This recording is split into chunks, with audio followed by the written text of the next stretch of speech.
I have a quick disclaimer before we go any forward. Just to tell you that I don't have the answers for everything. When I started the journey of becoming ordained as a priest, the director of the university that I went to, he stood up in front of all of us trainee priests, and he said, if you believe that after a few years studying theology and the Bible, you think you're gonna know everything there is to know about God, you can please not waste our time and go.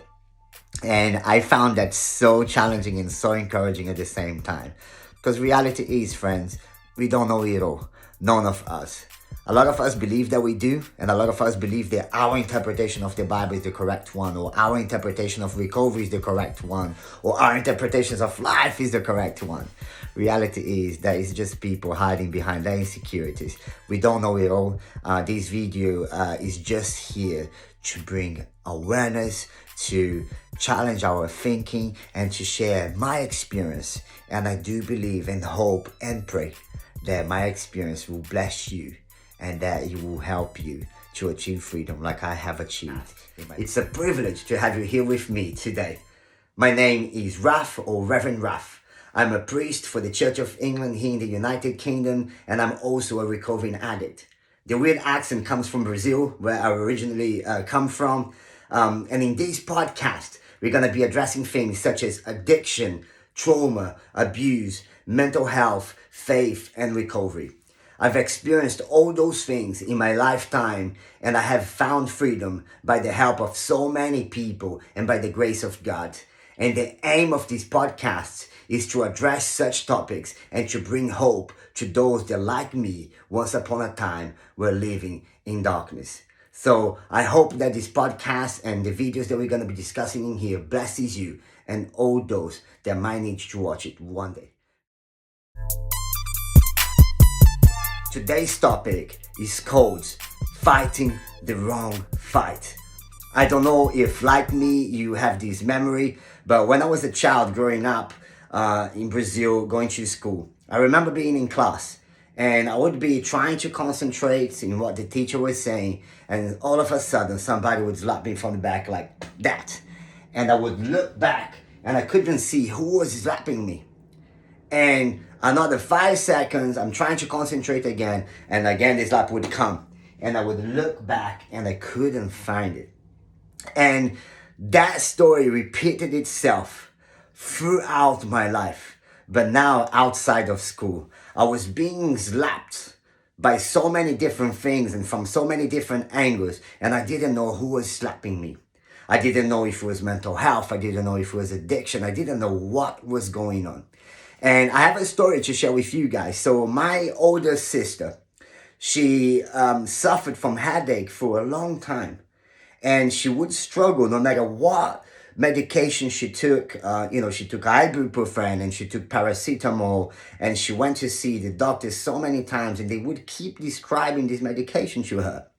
Eventually, after years of those medications doing nothing more than just numbing the headache, one doctor, a specific doctor, paid specific attention to her and said to my sister, "My dear, it looks like these medications are not really solving your problem. Because no matter how much medication I give to you, your headache continues. Why don't we look at the real problem and what's actually causing the headache in the first place?" Long story short, after so many blood tests and exams of all kinds, the doctor realized that my sister's real problem was caffeine. And I thank God that he's not with me, because I'm a coffee addict, and without coffee, I don't know what I would do. Without coffee and Jesus, I would be in big trouble. So, all joking aside, many of us are dealing with symptoms of our problems, believing that those symptoms are the real problem when they are not. And this is what we're going to be looking at today. Are you fighting the wrong fight? I remember years ago when I was trying to stop smoking cigarettes. I was having a conversation with someone who stopped smoking before, as well as reading many books that spoke on the subject. And these guys said something to me that I never forgot, and it was a game changer on that journey. I was talking to him and I was saying, I really want to stop smoking because I know it's not good for me. I know that so many people die from it and I really don't want to continue, damaging my body. I said, the problem is, I say to him, the problem is that I love smoking. I said, I really like how I feel. I really like, that it makes me feel peaceful when I do it. And he looked at me and he said, Raff, you don't like smoking? And I was like, how dare you? I'm telling you that I do. I like smoking. Who are you to tell me that I don't? I was really confused. And he then said something to me that was like a punch in the gut. He said, Raff, you don't like smoking. He said, what I think it happens is that you hate the way you feel when you are not smoking. And that's why you keep on doing it, even though you know it's killing you. So that guy helped me for the first time when I was trying to address my nicotine addiction to realize that what I thought was the problem wasn't actually the problem. And as I said before, perhaps I was fighting the wrong fight. When I got clean, I went to this 12-step fellowship. And they have a wonderful piece of literature that talks all things recovery. They're not very much concerned about why we are addicts and how did that happen. Is it genetic in nature? Is it not? Is it a response to trauma? Many people have different beliefs and different understanding, but what their book is concerned is the nature of recovery. So that book says something like this. It says that all of us, we are looking for a magic formula that would solve our ultimate problem, ourselves. And I was like, wow, that's deep. And I realized that when I got clean, I really believed that drugs was destroying my life. So all I need is to stop taking drugs and life will be great, right? Makes sense. No, that wasn't the case. 2 years clean, I was living in depression. I was living with suicidal thoughts, and I was more miserable than when I was taking drugs. I had to realize that when I first took drugs, I felt, I remember as a 13 years old boy going out with my brothers and his mates. The neighbor's grass was always greener than mine. My friends could dance, they could communicate, they could flirt with the girls, they could be cool. And I was the guy on the back feeling awkward and feeling less than and feeling ugly and dumb. And the moment I had my first sip of alcohol, the moment I smoked my first spliff, I found a sense of freedom from self. I found a sense of freedom from self-obsession. I found a fake sense of security that transformed my life. Drugs, for the first time, allowed me to be the guy that I've always wanted to be. I now could dance, I now could flirt, I now could talk. So hold on a minute. Drugs never started as a problem. Drugs actually started as a solution. Why did I think that by putting them down, I would be okay? So the literature told me that my problem was not drugs. The problem was Raff. And I needed to find out what was the problem with Raff. Why did Raff needed to change the way he felt? Why did Raff needed to be in control of everything at all times? Why did Raff needed to change the way that he felt? Why did Raff didn't want to feel scared? Why did Raff didn't want to feel sad? Why did Raff wanted to feel good at all costs, at all times? And those are things that I needed to look at. In this process of getting ordained as a priest for the Church of England, somebody in the journey, somebody who works for the Church of England, asked me a great and valid question. They looked at me and they said, Raff, we are investing in you. We are obviously equipping you so you can become a church leader one day. We would love to know what guarantees us that you will never take drugs again? Which is a great, valid question, right? But this question was being asked by someone that has no understanding whatsoever of addiction and the recovery journey. So I looked at this lady and I said, listen, I said, a sick person takes medication because there is a problem. I said, what I needed to understand, and many people still don't, even people who are abstinent for many years, they still don't understand, is that drugs were not my problem. Drugs were my solution. So I needed to realize what was the problem so that I no longer need to take my medication. And once I realized not what I was doing, but why I was doing it, I no longer needed medication. People who are sick take medication to deal with whatever problems that they are going through. People who are no longer sick no longer need medication. I hope it makes sense to you. So, upon reflection, when I started to work on myself, I got to a point where I understood that drugs, cigarettes, pornography, overeating, overshopping was not really my problem.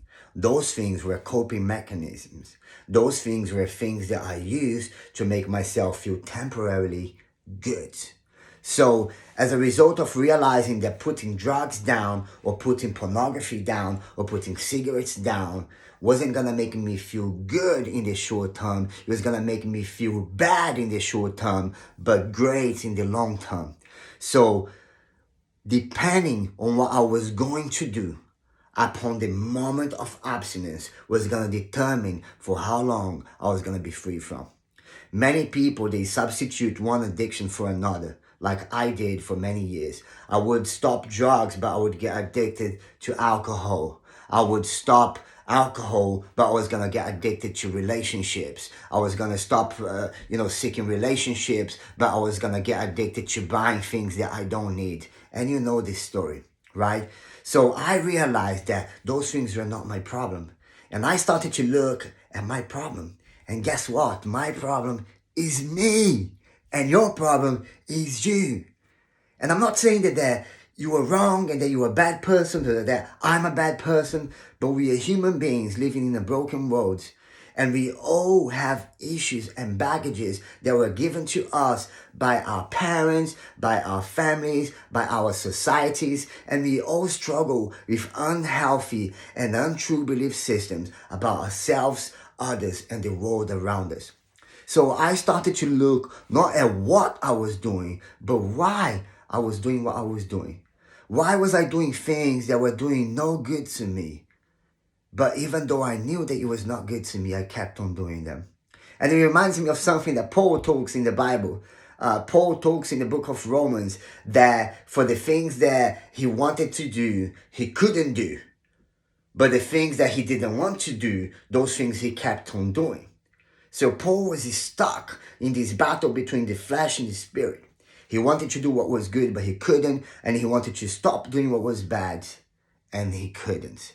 And upon looking at what was my real problem, I started to realize and remember that I was a hater. I remember one day being on the train in London and, I was still a drug addict. I was still in the midst of darkness and active addiction. And I remember getting on the train on the Central Line here in London, and it was packed with people from all kinds of walks. And I remember having these thoughts, man, if there wasn't so many immigrants here in London, I would have a place to sit on this train. And 2 seconds later, I reminded myself, wow, you were an immigrant yourself. So I hated immigrants. I hated the Brazilians. And I'm from Brazil. I hated everyone and everything. What I didn't realize is that the way I felt towards others in the world was a reflection of how I felt about my internal and about myself. And once I realized that, I had to go slightly deeper, like that doctor did with my sister on finding out what was causing the real headache issue. So I realized that growing up, I was given information to me that wasn't great. I was told by certain people that I'm not going to manage who they were, that being racist is cool, that being homophobic and talking badly about people is good. And I was told that if you make others look stupid, you're gonna look good. And I grew up believing that you are a man depending on how many girls you can have in just 1 week. So I grew up with this twisted mentality that what was beautiful was ugly and what was ugly was beautiful. And I often talk to people, we are always eager to learn things. Let me learn about the Bible. Let me learn about 12-step recovery. Let me learn about this new thing that I want to do. But sometimes I look at the guys that I help and I say, listen, why, before you start learning something new, don't we start working on unlearning some old baggages that are doing no good to you or those around you? And I needed to look at myself. I needed to realize that some people that I valued, some people that were meant to care for me, they perhaps didn't do a great job. They taught me things that were completely against God's will and spiritual principles. As I said, I grew up being encouraged to be racist, homophobic, a hater, and thinking that I was better than other people because of financial status or something like that. And I took a long journey of realizing, why was I struggling so much?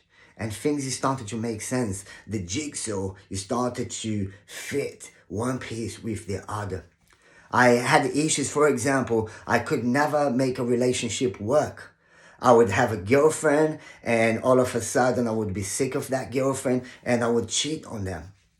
And I didn't realize, why was I impassioned and so excited about this relationship, and then 2 months later I don't care about this girl anymore and I cheat on them. And I started to understand that there was a reason for it.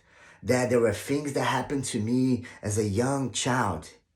And there are things that happened to me with my first 2 girlfriends that both cheated on me, that made me believe that I'm not lovable, people will abuse me, but before they do so, I will now do it myself. And I started to realize that I was still a hostage to things that happened over 2 decades ago. And that I didn't need to be so suspicious or so hurt or so broken and caught up to it. That it was time to acknowledge what happened, to grieve that, but to let that go and to trust that I didn't need to live life that way. So I would think that the problems were the girls that I had. Oh, that girl is not good. And then I had 10 relationships and none of them were good. And this guy came to me and said, Raff, if out of 6 girlfriends, none of them were good, it looks like to me that you're the common denominator. You are choosing the wrong people. Why is that? Why do you want to have a faithful, godly relationship, but you find partners that are so ungodly and so unfaithful? Why are you attracted to people that only abuse you? So another story. I remember I used to hang out with people that I really disliked when I was taking drugs. There was nothing about those guys that I liked, but I kept on hanging out with them. And I had to try and think, why am I hanging out with people that makes me feel so crap? Why am I hanging out with people that doesn't encourage me, just criticize me and just want things off me? And what association does that have with my childhood and with where I come from? And I started to realize that there was a reason for everything that I was doing. And another thing that I realized is that I couldn't have a relationship with a male figure. And the closer they got to me, the more I wanted to push them away. If a guy gets close to me and starts to be close friends, I would find a way to self-sabotage that relationship. And I started to think that the problem with them, that guy, he's not good, I can't trust him, I can't trust this and I can't trust that. But once again, I realized that there was a reason why I couldn't trust a male figure. And the reason why is because a male figure that was meant to care for me and protect me didn't do a very good job at that at all. And because of that, I was making other people pay for something that somebody else has done to me. And I started to realize, wow, man, like you are hostage to your past. You are hostage to the issues and to the traumas and to the abuse that some people have inflicted upon you. And unless you look at that and you get set free from that, you're going to continue looking for things to change the way you feel because you hate yourself and the things that happen in your life. And it was a long journey. It wasn't an easy journey. It wasn't a straightforward journey. It was a journey that involved far more than just praying. It was a journey where I had to work on myself. It was a journey where I had to seek professional help through therapy. I had to go to 12-step fellowships and get myself a mentor and a sponsor. And the more I started to find out what my problems were, the less medication I needed.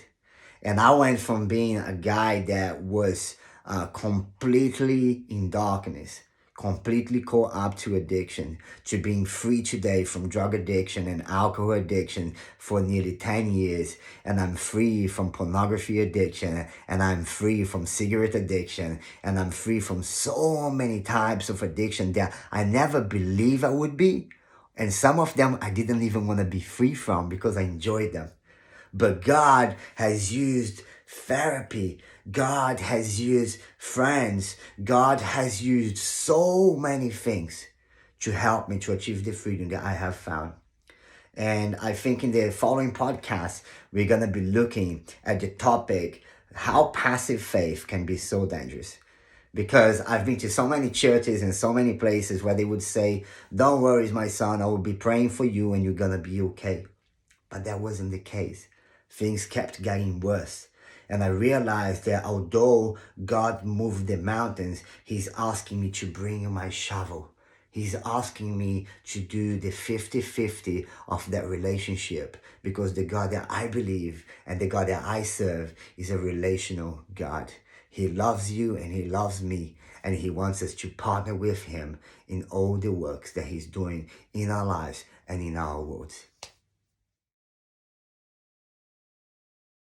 So, friends, family, brothers and sisters, drugs, alcohol, pornography, gambling, shopping, you name it. You name the thing that you perhaps are addicted to.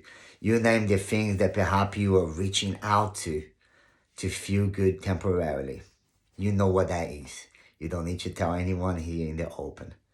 I just hope that you can realize, understand, and learn that none of those things are your problem or your real problem. Raff, are you telling me that drugs is not a problem for me? No, I'm not saying that drugs is not a problem. I'm saying that drugs is not the problem, that it started as a solution. Are you saying that pornography is not a problem for me? No, I'm not saying that. Pornography is a problem. It will mess up and twist your mind and affect the way that you see sex. It will destroy the beautiful gift that God has given us and turn it into lust instead of love.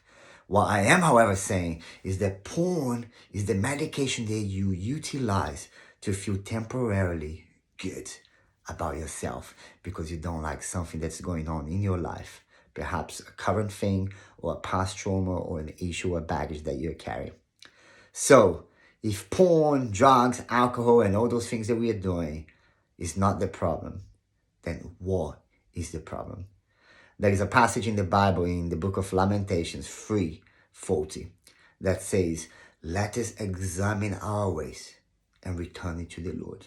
So I think the challenge that I would like to leave with you is, are you willing to examine your ways and yourself? Are you willing to work on yourself and find out the reason why you are medicating yourself? Because friends, it's a promise.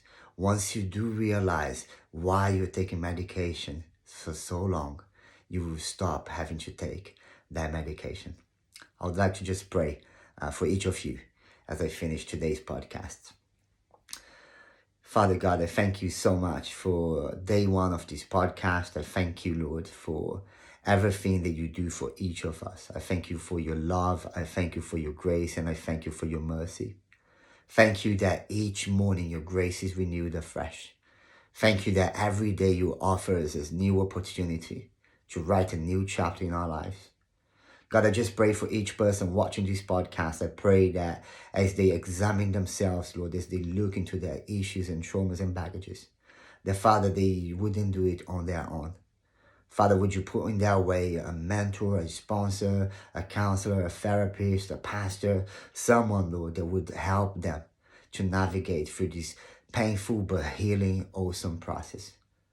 Father, I just pray that each of these people would know how loved and cared they are by you. I pray that in the name of your Son, Jesus Christ. Amen. Love you guys. God bless.